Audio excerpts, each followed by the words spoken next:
Bueno, qué privilegio estar con ustedes en esta noche.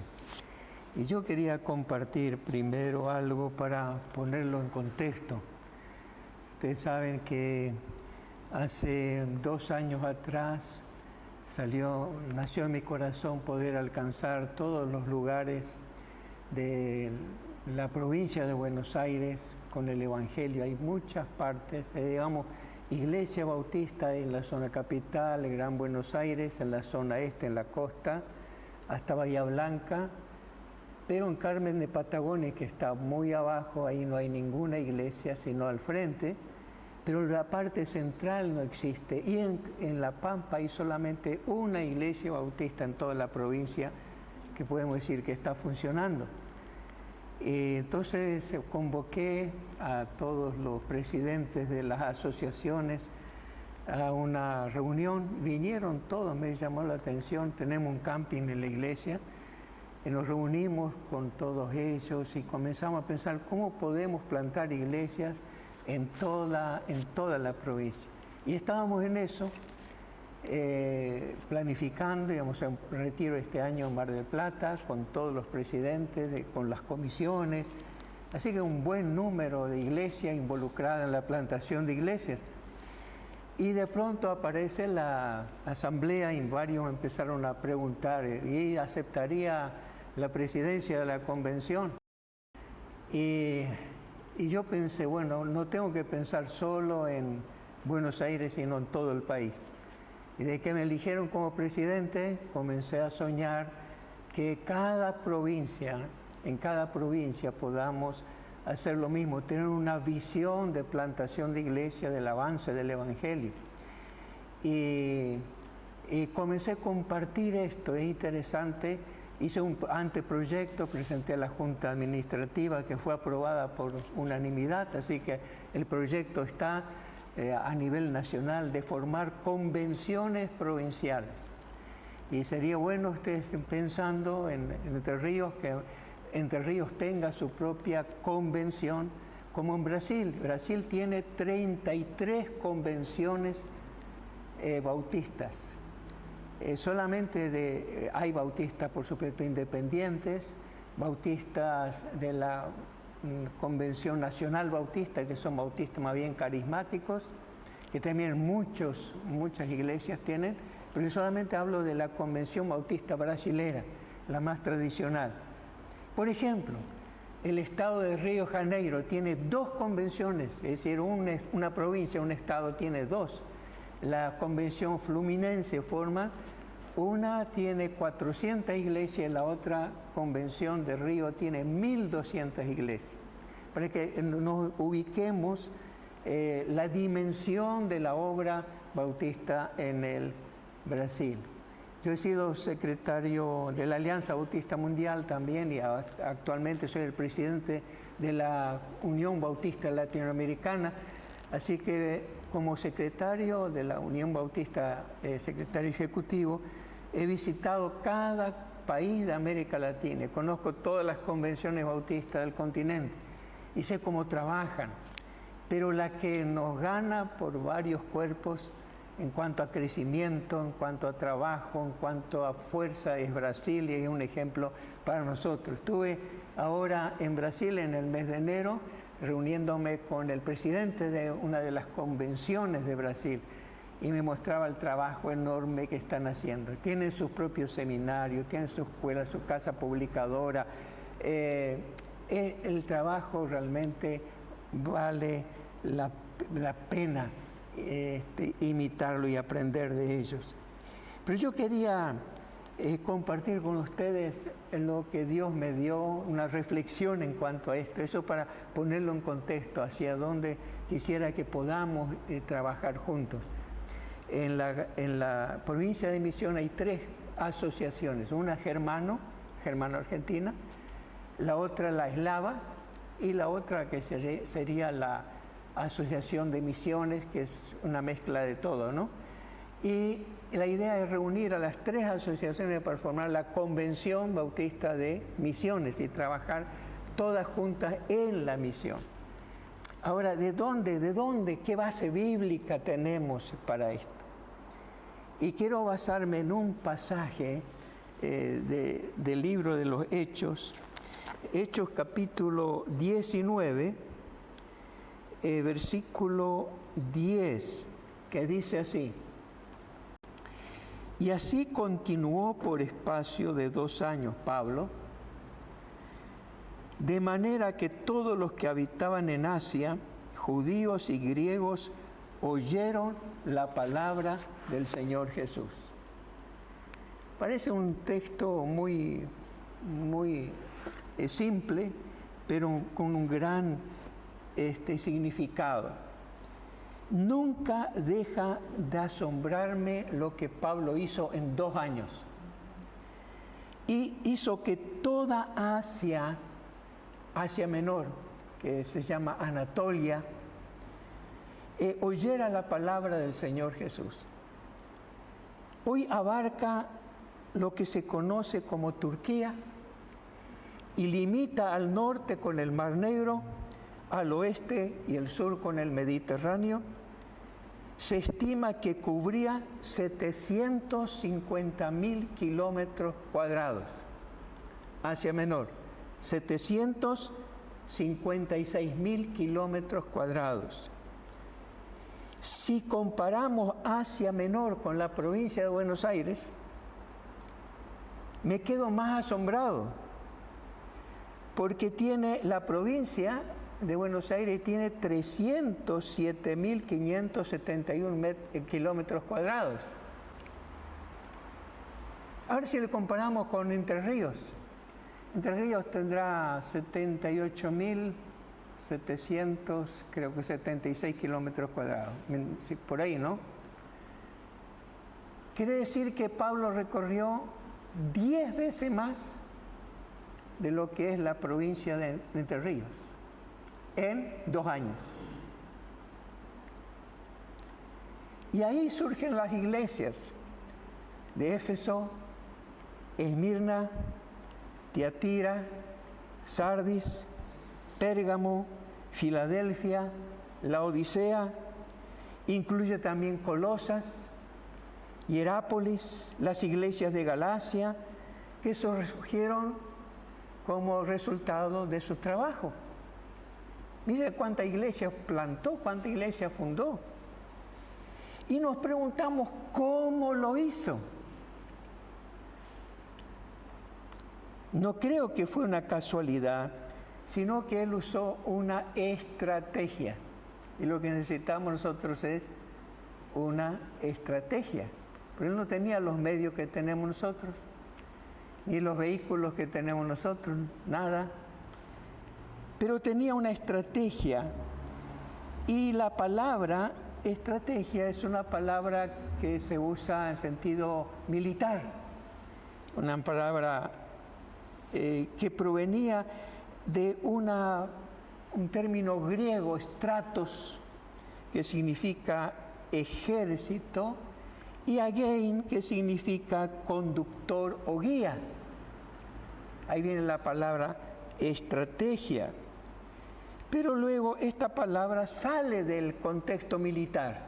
Ya no se piensa en una estrategia militar, sino también ahora se habla de estrategia empresarial, estrategia de marketing, estrategia operativa, estrategia directiva, ya que tienen un colegio, una escuela. Además se añadió el pensamiento estratégico, el mapa estratégico, la estrategia de posicionamiento, términos que se usan. Y todo tiene que ver con las decisiones que se toman antes de la acción. Eso es estrategia. El estratega no es que toma la decisión en la batalla, sino mucho antes de la batalla. Por eso algunos dicen que debemos aprender a pensar estratégicamente para que salga bien todo lo que emprendamos. Para poder hacerlo, nada mejor que la palabra de Dios. Y el apóstol Pablo era un claro referente para para esto, porque él usaba un lenguaje militar en sus epístolas. Por ejemplo, a Timoteo lo saluda: sé un buen soldado de Jesucristo.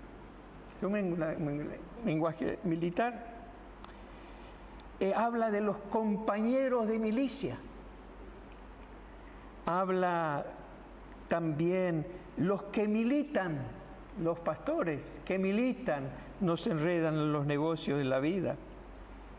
Y habla de la lucha en Colosenses 2:1, porque quiero que sepáis cuán grande lucha, batalla, pelea o guerra sostengo por vosotros y por los que están en la Odisea y por todos los que nunca han visto mi rostro, y al esfuerzo de predicar el Evangelio y de plantar iglesia. Él lo llama batalla. 1 Timoteo 6:12, pelea la buena batalla de la fe, echa mano de la vida eterna, a la cual asimismo fuiste llamado, habiendo hecho la buena profesión delante de muchos testigos. Y en el ocaso de su vida, cuando estaba sabiendo que iba a morir, el tiempo de mi partida está cercano, ¿qué dice? He peleado la buena batalla. Fíjense, él peleó y nos muestra un ejemplo que nosotros también podemos seguir. Y como buena estratega yo quiero mencionar algunas cosas que son fundamentales. Primero, definir el campo de batalla. Cuando estudiamos las estrategias de los grandes militares en la historia, podemos observar que ellos elegían el lugar donde iban a librar la batalla, anticipadamente. No peleaban en cualquier lugar, ni en cualquier terreno. Estudiaban la topografía, las elevaciones del lugar, las planicies, las montañas y las defensas naturales que tenían. Dónde colocar la infantería, la caballería, dónde pondrían los refuerzos. De tal manera que las fuerzas del general que estaba pensando la batalla anticipadamente, si me atacan de este lado, movilizo esto, movilizo aquello. Es decir, pensaba en una estrategia. Así que definían el campo. Y eso es lo que... Y una de las formas de definir el campo es poner límites. Algunos dicen que no tenemos que tener límites. Bueno, hermano, no tienes límites, el mundo es tuyo. Pero Pablo ponía límites. Fíjense que Pablo escribe 2 Corintios 10:14, escribió: porque no nos hemos extralimitado, como si no llegásemos hasta vosotros, pues fuimos los primeros en llegar a vosotros con el Evangelio de Cristo. Extralimitarse significa ir más allá de lo permitido. Es decir, ir demasiado lejos. Es propasarse. Y pensemos en Alejandro el Grande, en sus conquistas. Llegó un momento, bueno, conquistó prácticamente el mundo antiguo, llegaba a la frontera, vamos a la India.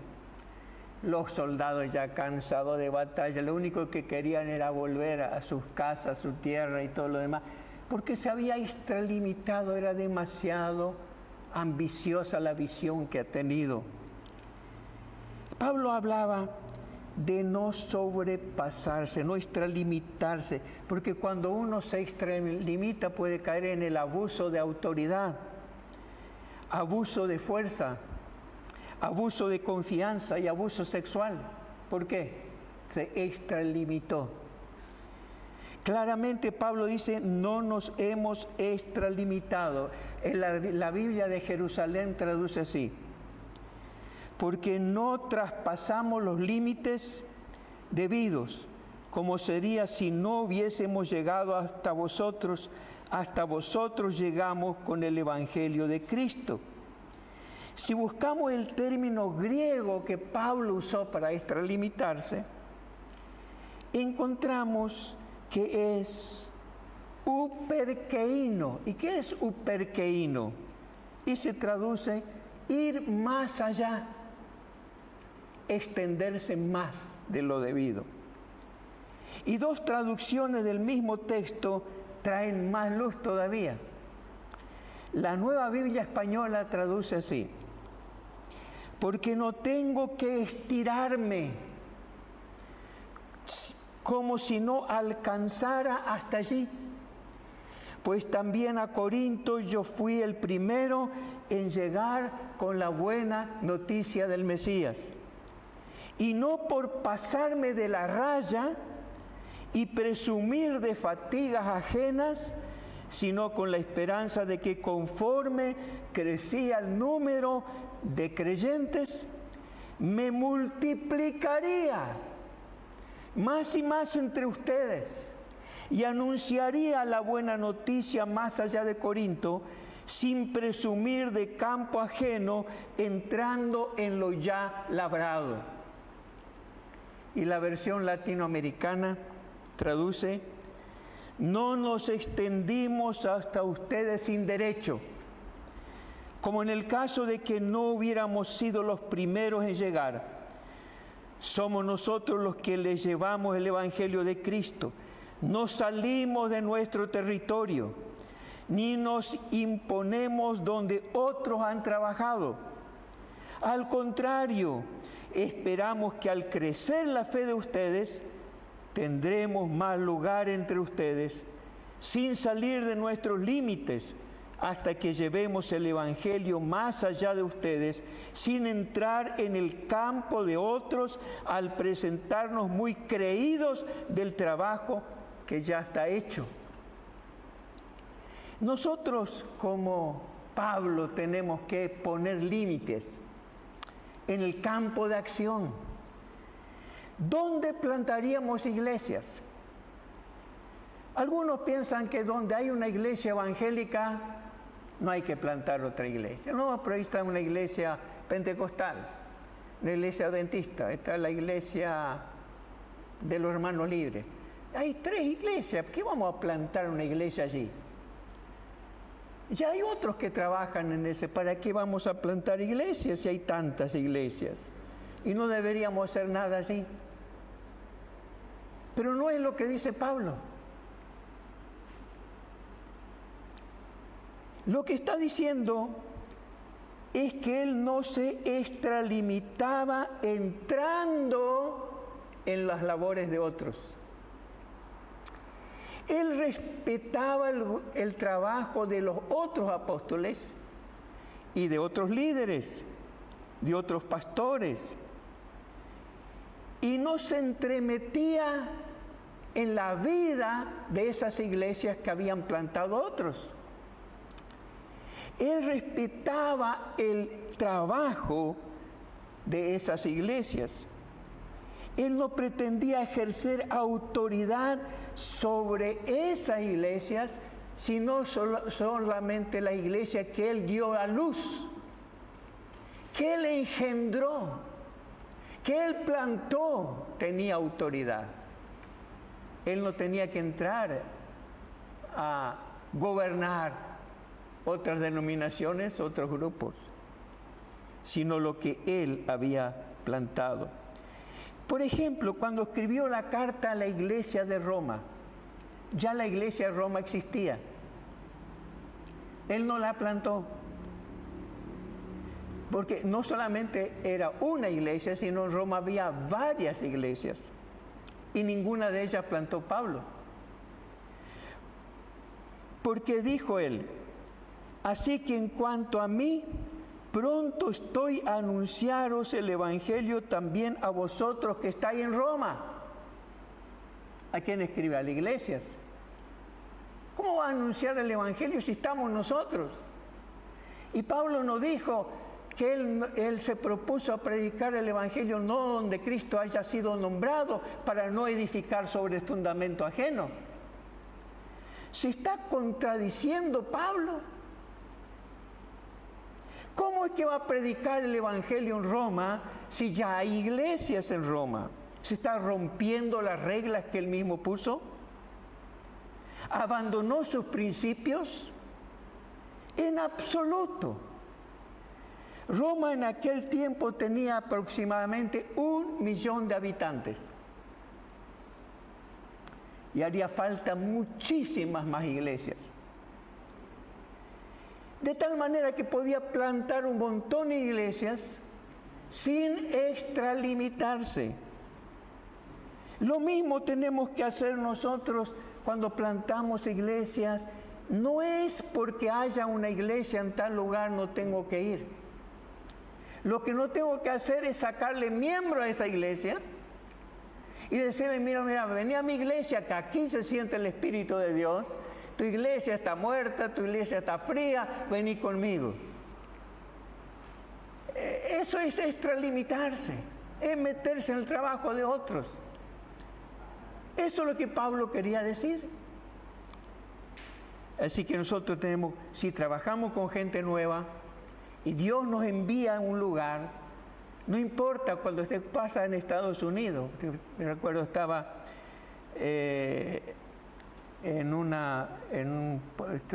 tratando de recordar si fue en Dallas o en El Paso, que teníamos prácticamente una manzana o 2 manzanas, todas con iglesia evangélica, una pegada a otra. Acá estaba la iglesia católica, acá estaba la iglesia bautista, acá estaba la iglesia de los metodistas, acá estaban los presbiterianos, uno alrededor de toda la manzana. Porque el municipio no permite edificar en cualquier lado, porque esto es para comercio, esto es para vivienda y destinaron ese barrio para iglesias. ¿Qué va a hacer usted? No hay iglesia. Sí, hay 10 iglesias ahí. Si hay terrenito, podés plantar una iglesia ahí. Y si no hay, no, tenés que ir a otro lado porque no te permite el municipio. Es decir, ahí cambia completamente nuestra estrategia, nuestra cosmovisión de lo que es el lugar. Ahora, como estrategia, antes de establecerse en un lugar, Pablo recorría las regiones. Veamos el texto, Hechos 19:1. Aconteció que entre tanto que Apolos estaba en Corinto, Pablo, después de recorrer las regiones superiores, vino a Éfeso. Lo que hacía Jesús: sed imitadores de mí como yo soy de Cristo. ¿Qué hacía Jesús? Recorría todas las ciudades y aldeas. Recorrer. La primera función es recorrer Entre Ríos. Conocemos todas las localidades, hemos visto los lugares, cómo está la situación. Y vino a Éfeso. Pablo, después de recorrer, vino a Éfeso. Conoció cada localidad y pensó, ¿de dónde comienzo? ¿Cómo comienzo? Fíjense la estratega. Recorre, ve el campo, ve como militar el terreno. ¿Dónde voy a empezar la obra? Y eligió a Éfeso. Y en Éfeso puso su base de operaciones. Éfeso era una gran ciudad situada entre Mileto y Esmirna, a 5 kilómetros del mar. Y por ser un puerto importante de la región, llegó a ser el centro administrativo y religioso de la provincia romana de Asia Menor. Esa provincia, lo que hoy se conoce como Turquía, se llamaba antiguamente provincia romana de Asia Menor. Y era un centro también de la industria. Un escritor romano la llamó a Éfeso la luz de toda Asia. Todos los caminos pasaban por Éfeso. En el valle de Caister. Caister era el río que pasaba cerca de la ciudad de Éfeso. Así que todos los que venían de la Mesopotamia, de la Media Luna, de las tierras fértiles, de entre el Tigris y el Éufrates, iban pasando por Éfeso para ir luego a Europa. Y ahí vemos, siendo Colosas y la Odisea los puntos intermedios más importantes. De tal manera que todos aquellos que deseaban viajar a algún lugar de Asia, Éfeso era la entrada obligatoria. En esa la convirtió en la más rica y próspera ciudad de toda Asia. Y lo recordamos nosotros que ahí se veneraba la gran diosa Diana, o también, por supuesto, tenía Artemisa, era el otro nombre que tenía Diana. Tenía un templo que era una de las 7 maravillas del mundo. Imagínense, el templo llegó a tener 120 metros de largo por 70 metros de altura. ¿Acá cuánto tendrá de altura? ¿12 metros? Menos. Ahora imagínense ustedes 70. Bueno, imagínense ustedes 70 metros. Así era el templo de Diana. Grandes Diana de los Efesios gritaron. Tenía 120 columnas, 12 metros de alto. Habían sido regaladas cada una por un rey. El área del templo era considerada como lugar de asilo. Cualquier criminal podía considerarse seguro cuando entraba por la puerta del templo de Diana. Además, cientos de sacerdotisas funcionaban como prostitutas sagradas. Heráclito, aquel gran historiador y filósofo griego, dijo que nadie podía vivir en Éfeso sin llorar todo el tiempo por la degeneración que había en la ciudad. Y la corrupción imperaba en la ciudad. Era el centro renombrado de magia y de ocultismo. Eran famosas las cartas efesias. ¿Y qué eran las cartas efesias o letras de Éfeso? Era una especie de amuletos capaz de remediar cualquier problema, sanar cualquier enfermedad. Curaban enfermedades, daban a luz mujeres estériles, aseguraban el éxito en los negocios, la buena suerte en los viajes, la victoria en la guerra y la competencia deportiva. Así que Éfeso producía todo eso. En Éfeso, el apóstol Pablo, ¿qué hizo? Fue a una escuela, la escuela de uno llamado Tirano. Y estuvo debatiendo todos los días. Fíjense cómo predicaba el Evangelio. Debatiendo, conversando, hablando, discutiendo todos los días. Dice Hechos 19:10. Así continuó por espacio de 2 años en la escuela, sin moverse de Éfeso, debatiendo. Llenó con el Evangelio toda Asia en 2 años. Y uno dice, pero ¿cómo hizo? Más de 700.000 metros cuadrados, sin moverse, enseñando la escuela. Eso es estrategia. Él formaba predicadores, formaba discípulos, formaba pastores en Éfeso, en esta escuela. Y de otra manera, ¿cómo podían haber escuchado todo el Evangelio? Esta gran extensión. Y dice, Él se multiplicó. Acuérdense esa versión que dice, para que yo me pueda multiplicar. Había muchos Paulitos ahí. Pablo, Paulito. Uno de ellos era Epafras. Y realmente se multiplicó en él y en muchos otros. Hay un libro escrito, no sé si han leído el libro Fundar, ¿alguno ha leído el libro Fundar? Escrito por dos autores, Nelson Searcy y Kerry Thomas.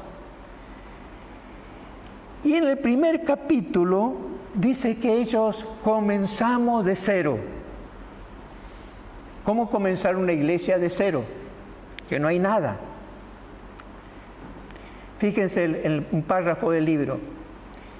Mientras nos preparamos para trabajar en la estrategia y en los principios que nos han ayudado tanto a nosotros como a otras iglesias en todo el país a tener un lanzamiento exitoso, queremos asegurarnos de que entienda el objetivo primordial de lo que está a punto de leer.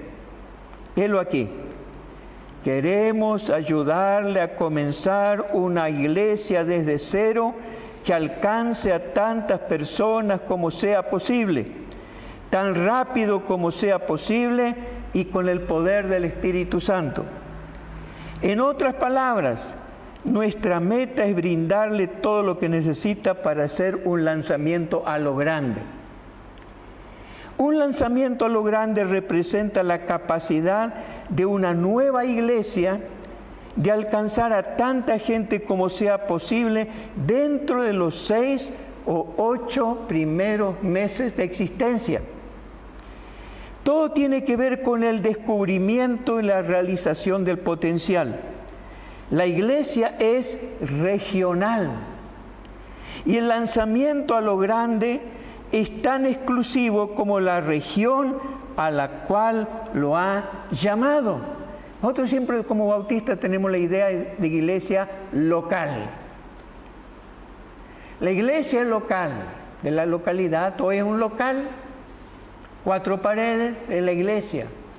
Ya si forma otra iglesia, otro local, otra localidad.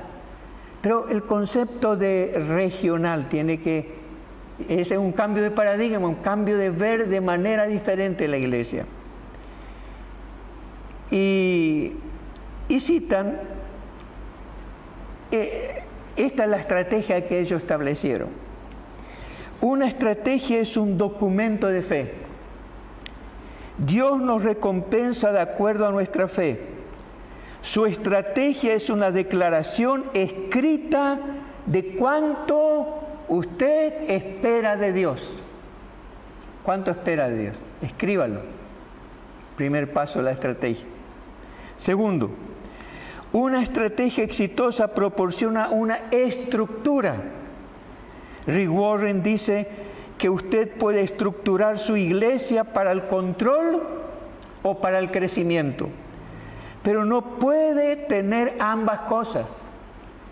Si usted quiere crecer, usted no puede organizar la iglesia para controlarla, o para crecer o para controlar.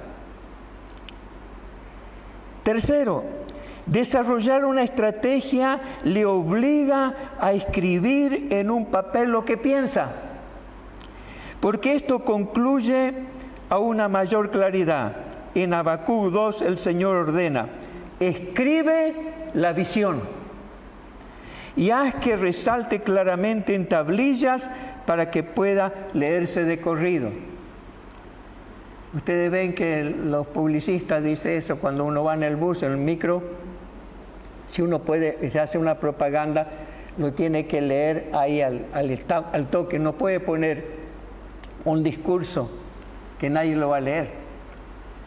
Tiene que ser muy claro en cuanto a eso. Dice, en pocas palabras decir mucho. Escríbalo. Escribe la visión. ¿Qué más? Cuarto, una estrategia proporciona enfoque. A veces la atención se reparte a 100 asuntos diferentes, pero la estrategia nos vuelve a lo primordial. A veces tenemos 10 cosas, 20 cosas y nos ocupamos y nunca podemos concentrarnos en un solo punto. Y por eso pasa con lo mismo con el crecimiento de la iglesia. Si nos concentramos en 10 temas, nuestra fuerza se diluye. Concentrarse en un punto. La estrategia exige investigación.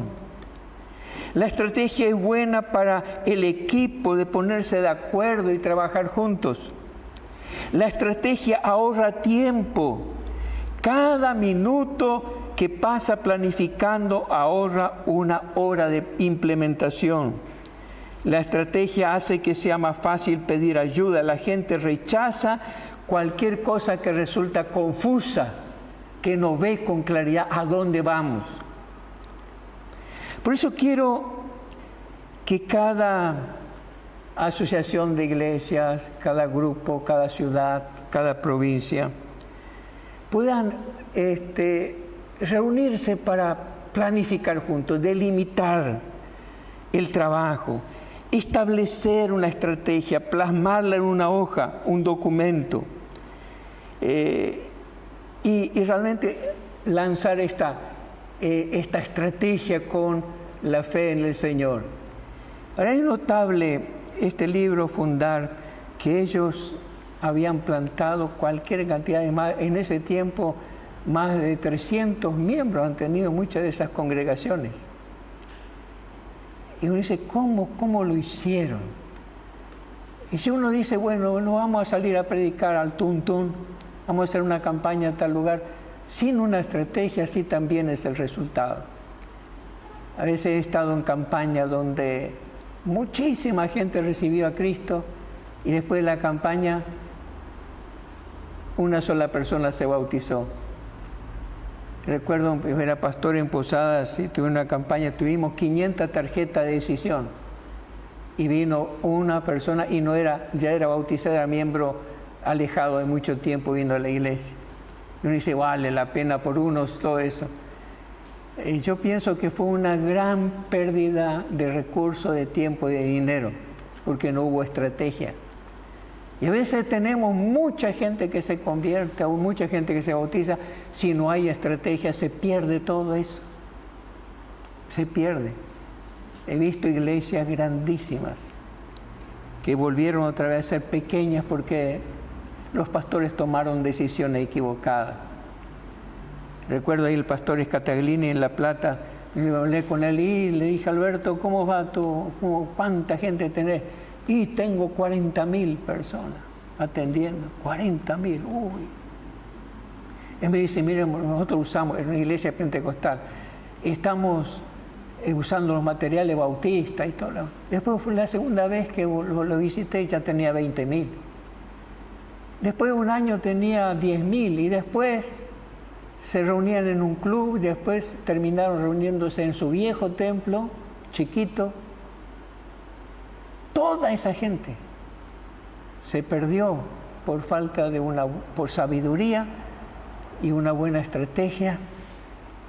Cómo retener, cómo trabajar con la gente, nosotros podemos perderlo todo. Ahora, en tercer lugar, ¿qué hizo Pablo? Él respaldó a sus soldados, a su gente. La historia está llena de generales que mandaron a sus soldados a la muerte. Lo dejaron solos, lo dejaron hambriados, lo enviaron sin suministros, ni atendieron a los heridos. Muchos murieron, otros sobrevivieron con heridas profundas, tanto físicas como mentales. Pero no pasó eso con el apóstol Pablo, quien seguía apoyando a los obreros que él le había mandado. Y esto nos clarifica mucho lo que dice la versión de la Nueva Biblia Española. Conforme crecía el número de creyentes, me multiplicaría más y más entre ustedes. La expresión me multiplicaría más entre ustedes es reveladora en la visión de alcanzar a otros. Pasó eso en Tesalónica. ¿Se acuerdan ustedes cómo se multiplicaron? Pablo viene ese viaje misionero, cuando él baja, se fue a Filipo, Berea, Tesalónica, está solamente 15 días, tiene que salir rajando por la persecución, y va hasta Atenas. En Atenas predica, Pero Atenas va a Corinto, y Corinto está preocupado. Y le dice a Timoteo, Timoteo, ¿cómo estarán los hermanos de Tesalónica? Que acerca de su fe, y quiso ir una vez y no pudo, y quiso otra vez. Entonces agarra y se pone a escribir. La primera carta a los tesalonicenses es la primera carta que Pablo escribe. No escribió todavía ni Romano, ni Corintio. No. La primera carta que escribe es Primera Tesalonicenses. Y él escribe esta carta y les elogia porque dice: hermano, partiendo de vosotros ha sido divulgada la palabra de Dios en toda Macedonia y Acaya, de tal manera que nosotros no necesitamos decir nada, porque ellos mismos dan testimonio cómo os convertisteis de los ídolos a Dios para servir al Dios vivo y verdadero y esperar de los cielos a Jesucristo. Les predicaron todo el mensaje que Pablo les predicó, ellos lo repitieron. Pues fíjense cómo se multiplicaba Pablo en los discípulos. Y realmente la tarea era enorme. Y hizo lo mismo con Epafras en la carta a los Colosenses. ¿Quién era Epafras? Fíjense que Epafras era un maestro de la palabra, que se caracterizó por la enseñanza.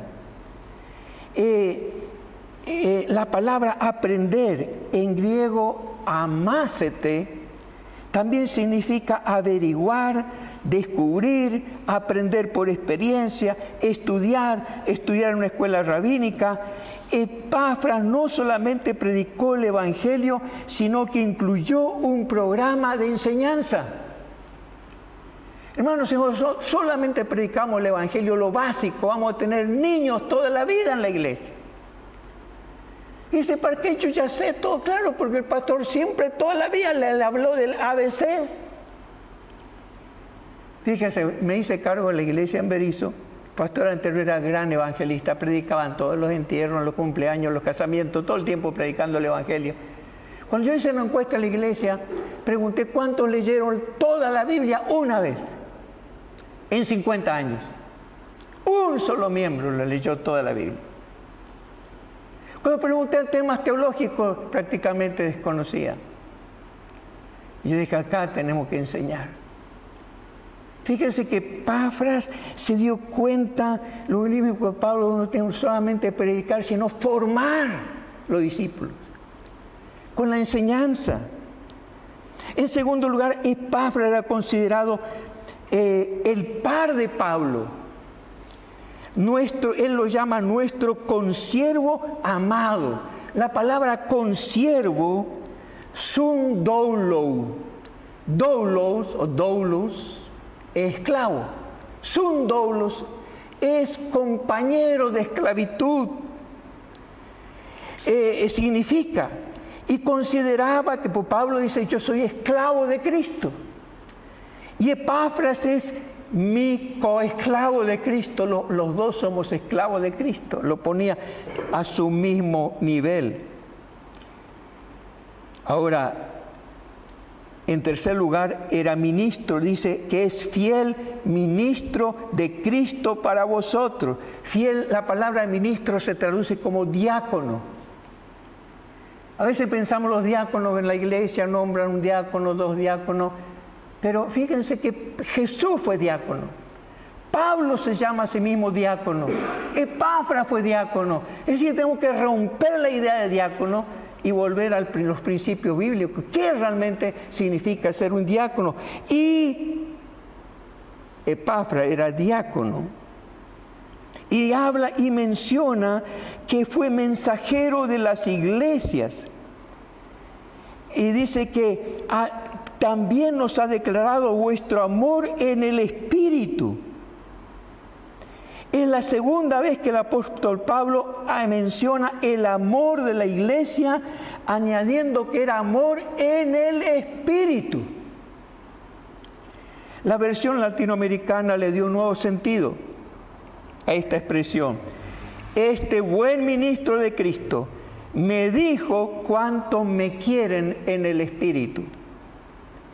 Si esto es lo que quiso decir, debemos añadir que Epafras fue un mensajero del amor de la iglesia de Colosas, hacia Pablo. Epafras había predicado en la región, muchos habían creído, habían sido salvos por medio de la fe. No obstante, se dio cuenta de la enorme inestabilidad que tenían los hermanos, fácilmente influenciados por ideas raras, del ascetismo, las prohibiciones. No hagas esto, no toques aquello, esto es pecado, tal cosa. Fíjense lo que dice a los colosenses Pablo. Estás volviendo a los rudimentos. No toques, no manejes, no gustes. Prohibiciones. La filosofía, las creencias extrañas que amenazaban la fe, que quitaban la centralidad de Cristo. Y Pablo describe a Cristo de una manera extraordinaria en su epístola a los Colosenses. En Cristo fueron creadas todas las cosas, sean visibles e invisibles, sean tronos, sean dominios, todo fue creado por Él y para Él. Nada puede superar a Jesucristo, nada. Y ellos estaban influenciados por distintas herejías, influencias. Así que escribe por medio, y Epafras lleva esta carta a Colosas. Y no solamente ahí, tenía que estar en Hierápolis y la Odisea, tenía que llevar esta carta a estas 3 iglesias. Evidentemente que él plantó esas 3 iglesias. A partir de ese momento la vida de Epafras se convirtió. Cuando se dio cuenta que faltaba algo en la iglesia, ¿qué hizo Epafras? No solamente pidió la ayuda a Pablo que escribiera esa carta, que aclare bien quién es Jesucristo y todo lo demás, sino también que él se puso a orar por la iglesia como nunca antes. Dice: os saluda Epafras, el cual es uno de vosotros, siervo de Cristo, siempre rogando encarecidamente por vosotros en sus oraciones, para que estéis firmes, perfectos y completos en todo lo que Dios quiere, porque de él doy testimonio de que tiene gran solicitud por vosotros, y los que están en la Odisea y los que están en Hierápolis. Ahora notemos, ¿cómo oraba Pablo? A veces otro le dice, bueno, ore por mí, ore por mi trabajo, por mi matrimonio, por mis hijos y todo. Pero ¿cómo oraba Epafras?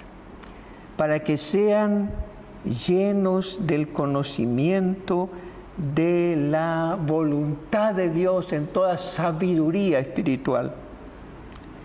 El diccionario de la Real Academia Española define la inteligencia con estas acepciones: la capacidad para entender o comprender, como la capacidad para resolver problemas.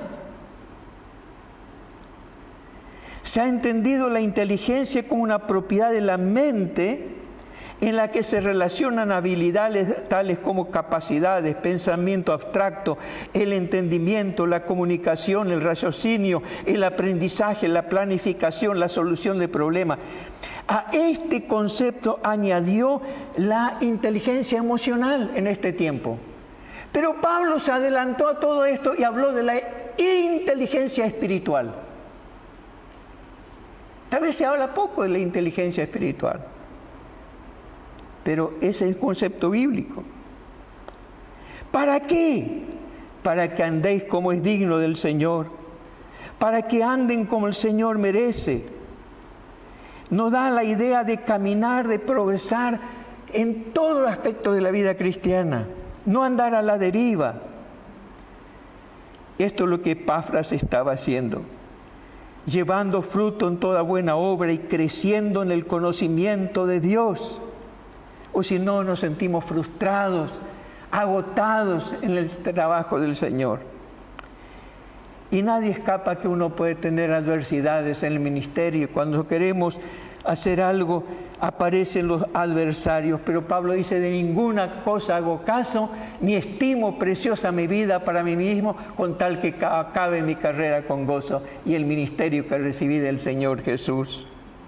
Pero para concluir, quiero mencionar la vida de un hombre que yo admiro mucho, Juan Wesley, que vivió entre los años 1703 y 1791. Fíjese usted, este hombre tan sencillo el primero que comenzó con campañas evangelísticas al aire libre. ¿Por qué? Porque le prohibieron predicar en las capillas anglicanas de Inglaterra. Entonces, ¿qué hizo? Fue al mercado y él dijo, sí, yo no tengo una parroquia, el mundo entero es mi parroquia. Implementó los grupos celulares. ¿Cómo los llamó él a los grupos celulares? Las bandas, que se reunían una vez a la semana para orar, cantar, compartir testimonio. Y cada banda tenía un líder que lo dirigía. El tema de los grupos celulares piensan que es de ahora, no, hermano. Fíjese, en 1700 ya lo implementó Wesley. Él formó un grupo de 12 líderes, los más destacados, y los llamó la Sociedad Selecta. Este grupo no solo administraba los fondos, sino que capacitaba a los líderes.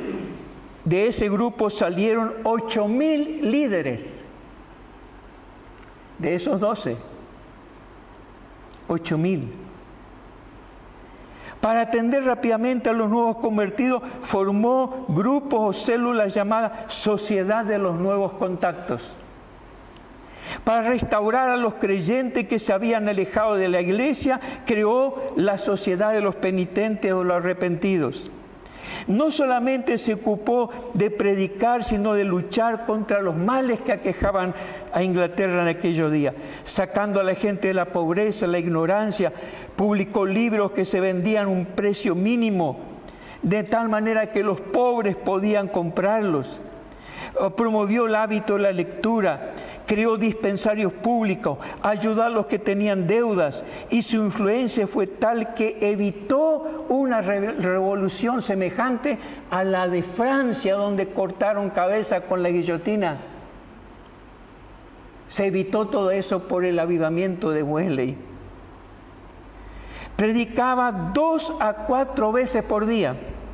Recorría cada año más de 7.000 kilómetros a caballo. 7.000 kilómetros. Y a pie. Su ministerio produjo un avivamiento, y recordamos el avivamiento de Gales, que se convirtieron en pocos días 100.000 personas.